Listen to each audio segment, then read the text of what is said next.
लिख दिया इधर हूँ। फिर 1-2 महीने वहाँ रहा, फिर वहाँ से फिर विवेकानंद की समाधि जहाँ थी वहाँ चला गया। फिर ऐसे घूम, मतलब ये आना जाना, भाग, फिर आया, फिर एडमिशन हो गया, फिर थोड़ा पढ़ा, फिर भाग गया, घूमने निकल गया, फिर उधर असम, गुवाहाटी, सिलचर, तिनसुकिया, उधर फिर ऐसा, मतलब ये घूमना।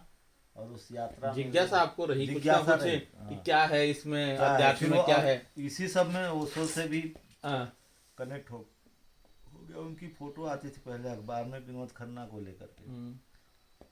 तो अब वो फोटो भी मैं संभाल संभाल के रखता था बदला लेने के लिए, कि ये आदमी है ना, इतने अच्छे हीरो को कैसे इधर घसीट दिया, इसको मिलना पड़ेगा। वो लेकिन वो फोटो इतनी अट्रैक्ट करती थी ना, देखता था तो कहीं खो जाता था चित्र में।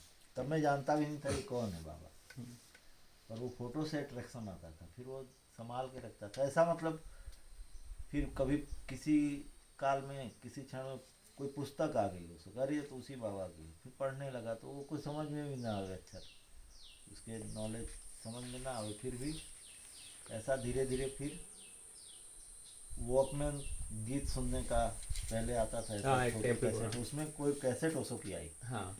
वो जब सुनने लगा ना, तब वो आवाज़ और वो सब चीज़ें ना अंदर ऐसा केमिस्ट्री चेंज करने लगी। फिर वो कैसेट सुनने का शुरू हो गया। मतलब ये सब चीज़ें जो है ना ऑटोमेटिक हो रही थी हमें, और जीवन में सब चीज़ें ऑटोमेटिक ही होती है, हमें लगता है हमने किया है।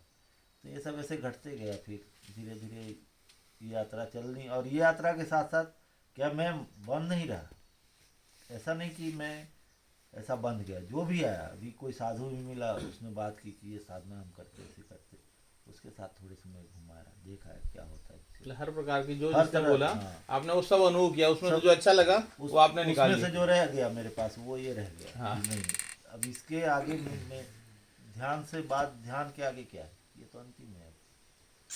अब ध्यान में तो अभी इस सदी में तो ओशो ने जो काम कर दिया है ध्यान के ऊपर, तो वो किसी भी तरह का मन हो, वो सब तरह के मन को अमन में बदलने का पूरा प्रोसेस। 112 ध्यान विधि है विज्ञान भैरव तंत्र की, 108 ध्यान विधि उन्होंने तैयार करी है। तो ऐसे तो इतनी सारी ध्यान विधियाँ होंगी, यदि कोई इंसान एक एक से गुजरता जाए तो एक ध्यान विधि से उसका ट्रांसफॉर्मेशन हो जाए। तो ऐसा ये सब यात्रा चलती है। सबसे बड़ी बात है कि पॉइंट टू पॉइंट आपको कुछ ना कुछ मिलते गए वो मिलते गए। मिलते ऑटोमेटिक। मतलब आप भागे तो पहले दिन ही मिले उनको, बोलो। मैं ये घटना भौतिक जीवन के साथ रिलेट करूँ ना, तो समझो कि आप आइसक्रीम बनाने की फैक्ट्री चलाते हो। क्या चलाते हो? आइसक्रीम बनाने की फैक्ट्री ये बंदा चलाता है। इसको जब समाचार मिलेगा कि गुवाहाटी में आइसक्रीम का एक अच्छा सा रॉ मटेरियल मिल रहा है, गुवाहाटी जाओगे कि नहीं जाओगे? जाओगे। इसको 6 महीने के बाद समाचार मिलेगा कि गारियाधार में, सौराष्ट्र में आइसक्रीम का एक पाउडर मिलता है, वो डालो तो अच्छा बने, जाएगा कि नहीं जाएगा? जैसे हमें भौतिक जीवन में अपने धंधे के रिलेटेड जो समाचार मिलते हैं और हम भटकते, दौड़ते, भागते, तो जीवन की ये पद्धति है। जीवन जीने के बारे में जहां से अच्छा बंदा, अच्छा विचार या अच्छी घटना का माहिती मिले। और ऐसे डांग भी आया ना, मैं रहता था धर्मपुर में, धर्मपुर है ना, वहाँ पे एक परेश भाई रावल करके हैं, एक मित्र, परेश रावल उनका नाम है। अरे बड़े मौज वाले व्यक्ति हैं। तो उनसे मेरा ऐसे ही परिचय हो गया था बस डिपो पे एक बार। तो उन्होंने ऐसे बात बात में कहा कि आप वहाँ रहते हो तो हमारी वाड़ी ऐसे ही है, खाली है, एकांत का लाभ आपको मिलेगा, और हमें भी कभी सत्संग और ये सब, वो भी आध्यात्मिक खोजी व्यक्ति। मैं बोला चलो। फिर मैं उनकी वाड़ी पे आ गया, वहाँ रहने लग गया उनके कमरे में। उनका घर शहर में 4 किलोमीटर दूर। फिर वहाँ 4-5 महीने जैसा रहा, तो वो मुझे महीने में 2 बार बोलते थे कि डांग में एक दीदी हैं और बहुत ही आपको मिल के आनंद आएगा, मिलने जैसी है। पर मैं ये सोचता था कि अब तो यहाँ पे मैं एकांत कर रहा हूँ, डिस्टर्ब हो जाएगा, अभी यहाँ रुकता हूँ, ऐसा करके नहीं आ रहा था। 2-4 बार ऐसा टाल दिया कि आप जाओ आप जाओ। एक दिन वो मुझे बोले कि मेरी गाड़ी बिगड़ गई है, आपको ड्राइव करके चलना है, मत जाना तुम किसी से। मैं बोलता था मुझे किसी से नहीं मिलना, अब मैं मुझे मिलने दो मुझसे। तो बोले कोई बात नहीं है, पर नियति जो उसे मंजूर होता है वही होता है। फिर वो लेके आए, फिर यहाँ आया डांग में, आश्रम में पहली बार।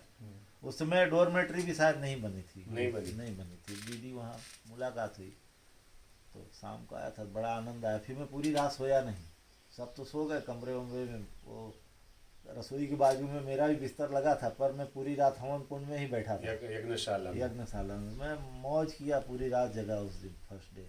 मुझे ये पहाड़ियों पे बड़ा आनंद आया। फिर ऐसा 1-2 दिन रह के चले गए। फिर दीदी को मैं बोला कि मेरी जब इच्छा होगी तो, अरे बोली एकदम आप आओ, आपके लिए ये। फिर मैं आता था ऐसा। फिर कोरोना के बाद में ऐसे घूमने ही आया, तो 4-5 महीने मैं रुक गया। और वो रुकने में भी अंदर ऐसा बेचैनी पैदा हुआ यहाँ पे कि मैं अब एकांत में रहूँ। तो मैंने दीदी को कहा कि तुम कहीं पहाड़ी पे कोई झोपड़ा बना दो, मैं वहाँ रुक जाऊँगा। पर वो संयोग में नहीं था, ऐसा हो नहीं पाया, क्योंकि उनके पास इतना काम, इतने लोग हैं, व्यस्त रहती। बोलते तो करेंगे। फिर वो नियति इधर खींच लाई, तो मैं इधर आके रहना शुरू कर दिया। तो ये सब कुछ हैपनिंग है यहाँ, कुछ करना और वो निर्धारित नहीं। तो ये जीवन में सब ऐसे ही है, बस आप चलते जाओ, आपका लक्ष्य निर्धारण हो, लक्ष्य किस तरफ हमें जाना है। जीवन को जानना ही हमारा लक्ष्य है, बस। और क्या खोजोगे।